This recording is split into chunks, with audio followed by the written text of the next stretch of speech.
So, Mark, what are the origins of Bon, Tibetan Bon? Yeah. Could you explain in a simple way? In a simple way, yes. Yeah. In general, if you go and ask a Tibetan, what was the religion in Tibet before Buddhism came, then they will say Bön, right? Yeah. People were Bön, or followers of Bön, so they call it Bönpo, right?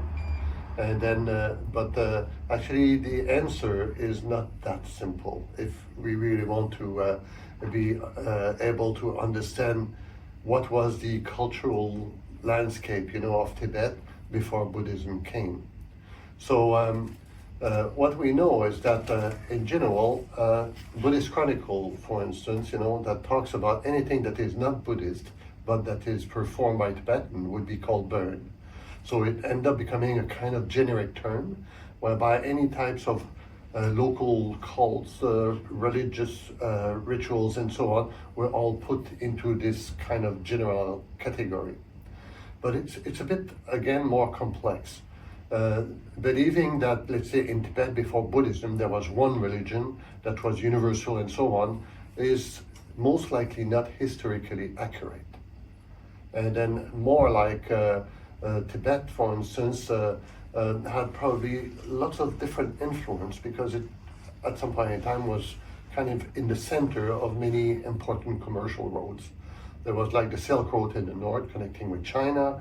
There was the Spice Road, connecting Central Asia along, the Tibetan borders all the way down to India. That's the Spice Road. And then also there were crossroads, that went through Tibet in various parts and so on. So Tibet, we think of it as being isolated, but it was not really isolated. It was quite in connection or in contact with the rest surrounding world.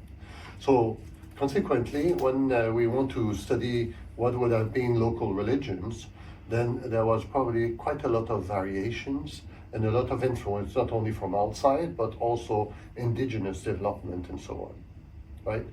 So the basic of, let's say, Tibetan religion is a bit like the famous anthropologist René de Nebesky-Woskowicz. He wrote a book titled Where the Gods Are Mountains. And this is exactly it. So mountain gods, local deities and so on, is probably one of the basic staple of Tibetan religion. So we could say that it was an animistic cult. Something like that, yes. But again, what do we define by animistic? It's a bit complicated. Yeah. And for Tibetan, mountains are not just pile of stone, but they are castle with secret entries and so on, where the local spiritual lord lives. So when we find or we study the earliest document that we can find, that pertain to the period of the Tibetan Empire. So we're talking about from the 7th to the 9th century, where Tibet was an empire, controlled much of Central Asia, especially the trading road and so on, had the military campaign and fight against, let's say, the Chinese army or some others and so on. During that time, so these documents, what do they tell us about local religion? We know that, for instance, the word Bön was used. But the word Bön was a kind of priest, was a function. So a priest would be called a Bön, right? Or also there was another name, which was Shen, like Shen Jabmyo, for instance, which is now, the superhero of contemporary Bön, or Yungdung Bön, or this is a later development. So there was the Shen and the Bön, and these were priests specializing in different types of rituals. And we know that there are initially some important family lineages that continues and then contributed to the formation of what we consider today as being contemporary Bön or reform Bön. It's called Yungdung Bön. Yungdung it's mean a swastika, and it's a very old symbols in Asia that it was a symbol that was carried by the so-called Aryan people that were in the north of the Caspian Sea. Then they went down, on the eastern portion of it. Then they spread into Iran. They went down into India also, and then they spent all the way to Europe and so on. We're talking about a very, very long time. So Yungdung Bön, basically, we can translate it as eternal burn or everlasting burn. That's a reform burn. But when we want to study, let's say, or they try to define, what is indigenous religion of the Tibetan, then it gets very complicated. And because all these develop in a time whereby in Tibet there was no real writing system, or not yet. Right. And there was a lot of local languages. And then so consequently you end up having a lot of local practices and so on. So this would be what we would call, the kind of indigenous Tibetan religions. Okay. And then some scholar likes to use the word pagan Tibet. Pagan from, not the Western pagan, but pagan from, the Latin words that means local, a local religion. So, when it was, we know that when it was Bonpa called religious system established, at a certain point it happened a reform. Yes. So it's called Bonpa Reformed. How could you define the differences between the old Bon and the Reformed Bon? Right. Well, in 1078, if my memory served me well, there was a religious center that was created in central Tibet by the name of Yeru Bensaka. And this place is a place whereby you would have indigenous priests that would come together. And then they would go and study the latest, with local masters. So many of these masters were Bönpo or priests, and then others were Buddhist. And Buddhism had started to come to Tibet quite a few centuries before that. But there were a lot of, at some point in time, Buddhism was proscribed, and then Buddhism, the king sided with it, and then he wanted to proscribe any Bönpo, practicing any religious rituals and so on. So in, let's say, at the end of the 11th century, there was this institution that was created. And what they did is that they used Buddhist notions and concepts in order to restate their own philosophical background, their own practice and worldview. And then so and the goal was to be able to compete with Buddhism. Because Buddhism by the time, by the 11th century was already, it had well over 1,000 years of existence and development with sizable scripture, that were written, commentary literature, lots of masters. It was really so well established that it was really, very difficult for local priests, for instance, that were used to do mostly rituals and not much philosophical discussion and so on, to be able to compete with that. Right. You can't really. The Buddhists were very well organized, and it was already quite well institutionalized at that time. So in the 11th century, you have a lot of groups, Buddhist groups, that were supported by the local lords, the local political dominion, let's say. And then this is how Buddhism thrived. And the Bönpo didn't want to lose also what they have been doing in their practices. So they end up kind of reforming themselves. They end up taking a lot of local rituals from different areas and periods and try to reformat them using a Buddhist template, for instance. Of course, the Bönpo will say that today, what they did is that they re-envisioned the story of Bön in Tibet, and then at the image of the Buddhists who had a hero, which was the Buddha, Shakyamuni Buddha, right? Then they had their own excellent priest, which by the name of Shenran Miwo.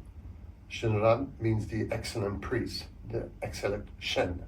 And then Shenran Miwo ended up becoming kind of the superhero of Bön. And from that, they started to re-articulate and redevelop, reorient their traditions into this kind of format. So when we talk about today's Bön religion, we talk mostly about Yungdung Bön. Okay. But does it mean that the old ways of Bön were lost? Actually, there are clear indication that they were not. They were not. They continued, yes. Yeah. And one of the main quarrel that the Buddhists had with the Bönpo was actually the use of blood sacrifice. And of course in Buddhism, is something that theoretically is not very well accepted, though Tantric Buddhism does have, certain extreme rituals also that came from India, whereby there were blood offerings that were done and so on. So the Reform Bön decided to ban also, the use of blood offerings. However, local priests and so on would still continue to use these. And these blood offerings would be, mostly animals and so on, that were done to pacify local spirits. And there were, so it's this is something that was done all over the world, right? These type of practices and so on. So we could say that Reformed Bön is a sort of plagiarism of Buddhism, or trying to deal Yes. in this sense? This is certainly what Buddhists would like to say. They certainly would like to say that Bön is a plagiarism of Buddhism, but it's not that simplistic. Okay. It's not really like that. I mean, Bönpo had their own vision, their own systems and there were many of them, and they had to find a way to be able to compete with Buddhism and be able to talk to Buddhism in a vocabulary and a system of thought that they understand. So this is why, for instance, they use basically a lot of these discourses that the Buddhists will use and adapt it to their own theology or their own philosophical and ritual practices. So, this is something that you see in China, for instance, and so on. If you take, for instance, two religion, you put them into a society for a long time, then they will start to adopt things from each other, because those are religious trends. Those are rituals that people want to have. And then so the particular color of Tibetan Buddhism definitely has a lot to do with adaptation of local religion into the Buddhist practices. And so, if you are a scholar about Bön, you could find, in your opinion, some kind of, we could say, some kind of Gnostic attitude inside the religious or spiritual system of Bönpo? Yes. In the terms that we could find, in the Gnostic terms, in this, find, a place of your consciousness in your experience, and then the relation to the absolute, Right. There is something like this also in the Bön tradition. Yeah, absolutely. The same as in Buddhism and so on. Yeah. If we use the word gnosis not to restrain it to just intellectual knowledge, but rather to some sort of inner realization, spiritual realization, on the greater depth of understanding of the nature of being and existence and so on, then we can see that, yes, definitely. So in Bön, basically, there's two kind of main aspects. One of them has to do with taking care of this world. So, usually they call Chanak, the black waters system. The black water system means that through the propitiation of local spirits, through the use of some of their spirit in their own pantheon to help them, then one can kind of tackle difficult circumstances in life. And it goes from all the various aspects of, accumulating wealth, or lengthening health and life, to war magic, for instance, and other things. But there is the other aspect, which has to do with the knowledge of oneself, the knowledge of the universe, and so on, in a kind of very inner or Gnostic way, we could say. And then so this is you find that in some of the practice, mostly the meditational system of Bön, which could bring us to like some kind of enlightenment. Yes, exactly. Experience of exactly. Truth in a deep sense. Exactly. So it's really an experiential tradition. Yeah. And then some of this tradition is common to the older form of Tibetan Buddhism, which is called the Nyingma school. Nying means old. So the Nyingmapa, those that belongs to the Nying, to the old school of Buddhism, right? During the first wave of introduction of Buddhism into Tibet. The story is very complex because there's a lot of mostly borings and so on. But the Bönpo themselves, they have this type of system. It's called a Dzogchen, or it's often translated as the Great Perfections. There's 4 main systems in Bön, so there's quite a lot. And then one of the most important, of which I translate the full how you say that, the source, the basic collection of those practices, called the Zhangzhong Nianju. Nianju is like a kind of revelatory kind of transmission from Zhangzhong, and Zhangzhong is the name of a place which was in western part of Tibet. Now scholars mostly associate it with the place in Tibet called Ngari, but in Mount Kailash and so on. But it's a bit more complex than that, actually, to really situate it. Some people have seen it as the western part of Tibet. Some even, theorize that maybe there's some Iranian component or Central Asian component and so on, because it was said to be at the west of Tibet. So it's fairly difficult. But nevertheless, this system of practice has to do with the way one experiences consciousness and objects that come and visit this consciousness, and how light, for instance, is one aspect that the mind actually understands or relates to the world. It's a system of meditation, fairly complex, where you really need personal instruction. You can't just read a book and then go and do the practice. And the reason is because there are a lot of practices that sometimes are hazardous to health, and then especially when it comes to fixating blue empty sky, for instance, or lights or candles and so on, and looking inside of you, the reaction. Some other practice are what they call the Mönsam, or the dark retreat, for instance, whereby for 49 days one goes into a complete dark room where you can't see your hand when you move. And so you can imagine that what it does to a human psyche. Yeah. So usually you have to be prepared for these things. If you decide from one day to the next, okay, I'll go and do it in 49 days of dark retreat, not very good for your psychological health if you're not prepared, because you will start to hear sound, have visions and all these things, but those all come from yourself. Yes. So, So regarding all these practices which we are talking about, could you explain in the most simple way to us the practice of Chod? Chö. Yeah, okay. Chö means severance, to cut, to chop off, right? Yeah. This is a practice that is common to both Bön and Buddhist. It's unique to Tibetan Buddhism. You don't have Chö in any other form of Buddhist practice in the world. Doesn't exist.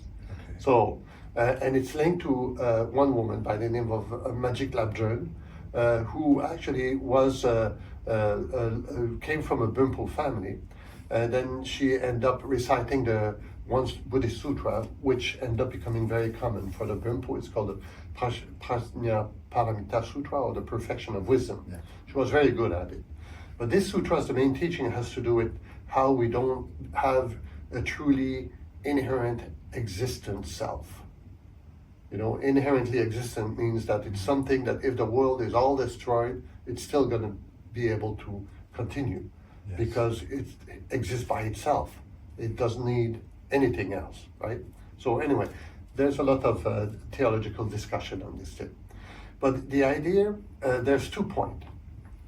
The main point that most Lama will tell you, it has to do with inner realization, being able to, first of all, the practice consists in going to frightening places at night where it's believed to be haunted by spirits, like cemeteries, charnel grounds, crossroads, in the middle of nowhere, are places that are known to be haunted by ghosts and so on. And what one does is that one goes there and then start to do the ritual. And the ritual is basically an offerings of what is the most dear to us, which is one's own body, basically.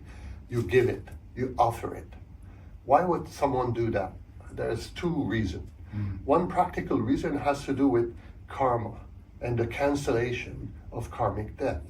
So when one is doing this ritual, one invites, all these spirits of heavens, of roaming on the surface of the earth, the dead, underground and so on, local spirit, karmic enemies, people you have, people that might have, or ghost spirits that have, they're angry about you, or they want to get you or kill you or something like that. So you invite them, and then you offer them in a ritualistic way your body. And so the goal is to cancel karma, especially bad karma. And then the other goal has to do with detachment from attachment, which prevent us from, through profound realization about the real nature of reality and of ourself. And then so, everybody knows that, we live in a world which is half material, or we think it's all material, but we live mostly in our mind, right? What our daily concern, fears, hopes, wishes, love, hatred, and all these various things, those are all things that populated our own inner self, that actually responds to any types of impetus that comes from the senses, from, etc., etc. So those are all kind of psychological elements or various other types of elements that prevent us from truly have a free mind to be able to dwell very deeply into contemplation and understanding of what's the nature of reality and existence. So this is the goal of it. So, as you expose, all this in the most simplest way, this system and this religious, spiritual system, do you think what has, for a Western mind, for the Western approach, how could be useful the Bon cult or system to us, because we are in the West? Right. How could we could, as a sense, could has a sense for a Western to approach Bon tradition? Right. What do you think about? The cultural contributions or development of humanities, enrich us all to understand each other, but also to understand our place in the universe and so on, right? Yes. Now, various groups and society have adapted different strategies that are culturally bound, like for instance, do I need to become fully immersed into a Tibetan belief in order to be able to do any of these practices that would be of benefit to me, my family, and my group of friends and my society and so on, right? So this is one way that you will have, for instance, Westerners that would go and become Tibetan Buddhist, but then, they kind of lose their mind a bit, and they think that, this is the Buddha was Indian, or this is my master was Tibetan, and so on. But actually, we don't need to become a Tibetan in order to be able to practice Tibetan rituals and so on, right? And the goal is to be able to use a technique as well as the energy that comes from, and the teaching that comes from these various lineage, lots of experience, lots of know-how, and to be able to use that in a practical way. So I do take, yes, and there are communities of Bönpo practitioners all over the Western world, for instance, and it's growing. And there are some important centers, like in France, in a place called Shenten Darjeeling, whereby they have a monastery, and where they teach Bön, and when one can do, learn different types of practice and so on. What is important, I think, for Westerners is more like, instead of seeing these teaching as a culturally bound teachings, means that, for instance, you have to believe in the Tibetan Buddha, for instance, and eat like the Tibetan and do things like the Tibetan. Instead of doing that, it's to be able to perceive and use these things as not necessarily culturally bound, something that is universal. You see the greater principle. For instance, for instance, the Buddha was Indian, okay, but the Buddha, was it really important that he was Indian or not? For a Western European, for instance, You know, the teachings are the main things, Yes. and the understanding, that's the teaching that is important, right? Yeah. So I think this is the same way. So there are a lot of ritual practices that the Bönpo do, because after all, it first devolved into a system of ritual practices that will help one's life to tackle various types of problems, right? And so, do we absolutely need to believe in these types of spirits and so on? Well, I mean, historically speaking, we had lots of spirits in Europe. Same in North America, South America, all over the world.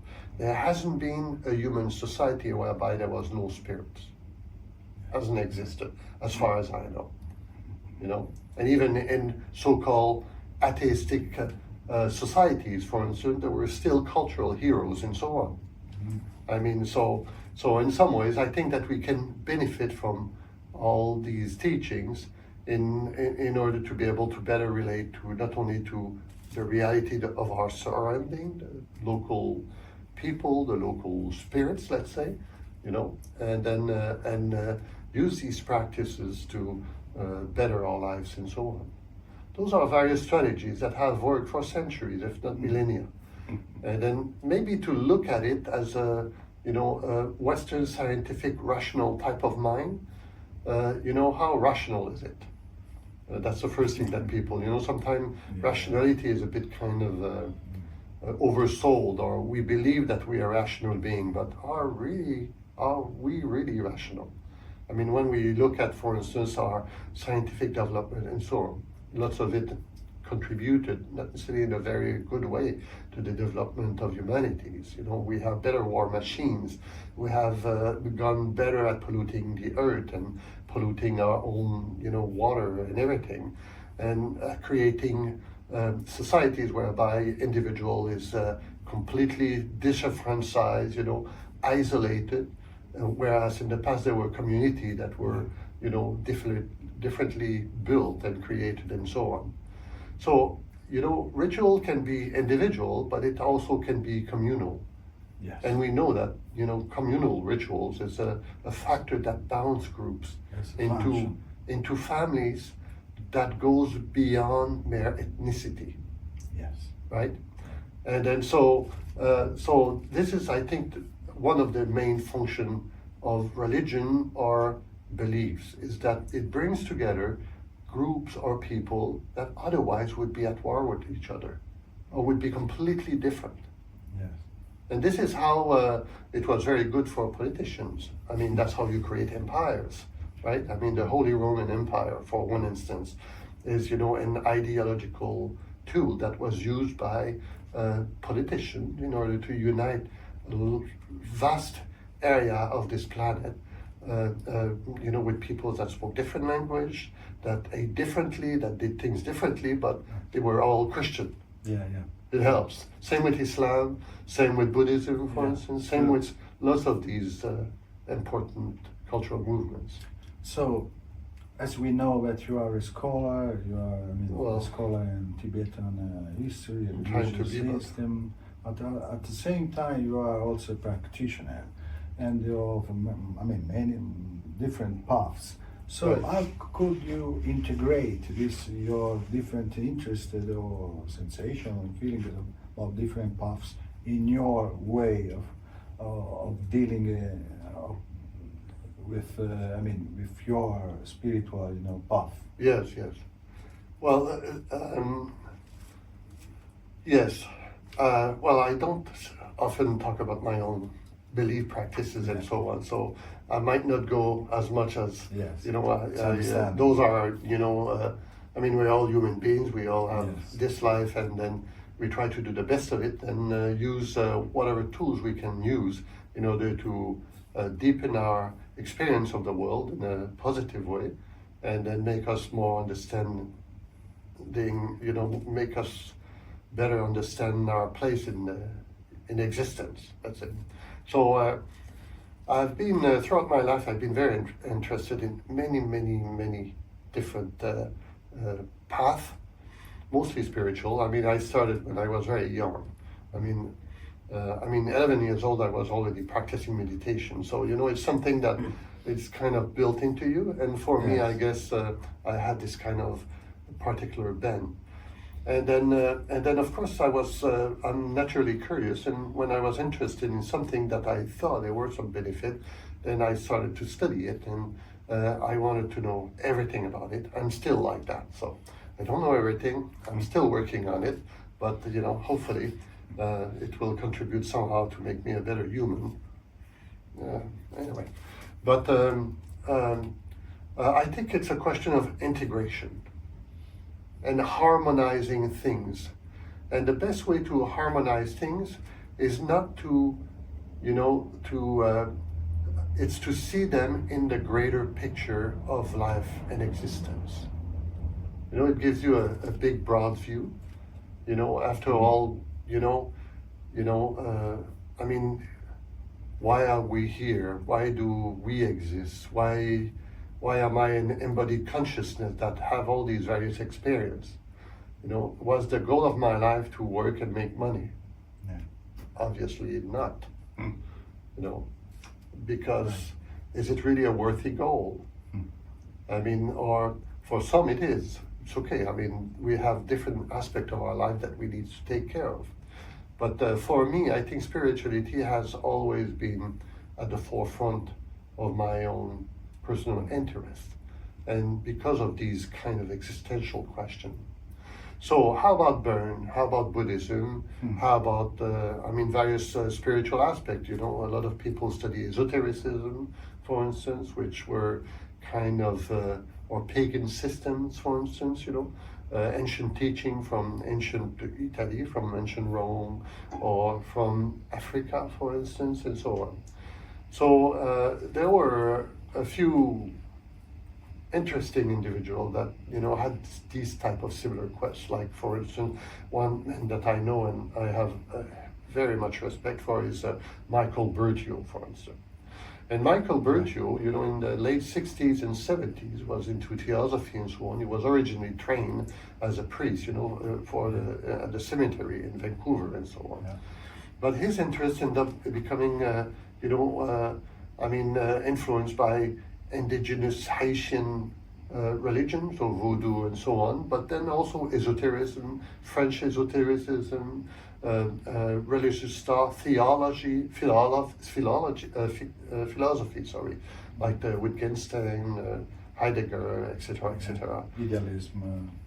That's it, yes, idealism. And those, in his writing, which are kind of very free, let's say, he was able to kind of go and analyze or study these various things, and he produced some sort of very unique form of writings, paintings, and so on.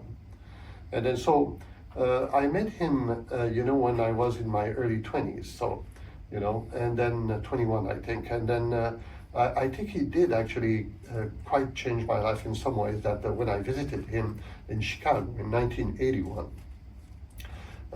he was also interested in Bönpo and indigenous Tibetan religions and so on.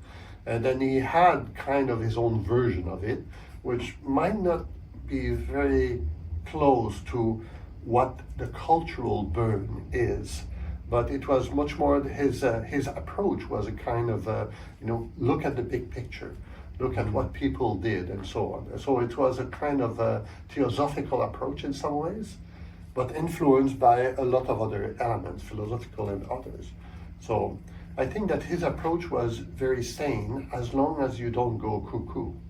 And then you remain relatively rational and you don't lose your mind, right? And then see, instead of going into it and trying to get an ecstatic experience, you have to work on yourself on a daily basis with spiritual practice that are not necessarily very complex. Sometimes it can be, there's many phases in life and so on. And you can go for retreat, longer or smaller and so on. But the goal is that all these periods of spiritual practices help to integrate all the various things that ones know. Because after all, it's our own consciousness. Yeah. We don't need to have our own consciousness put into a corner and bind it there and make it prisoner of some sort of idealistic barriers that one has imposed upon himself. You know, the ultimate goal is freedom and spiritual realization. And in order to be able to do that, you have to have an open mind, a free mind. Yeah. So, It's true. so that's what I'm trying to do.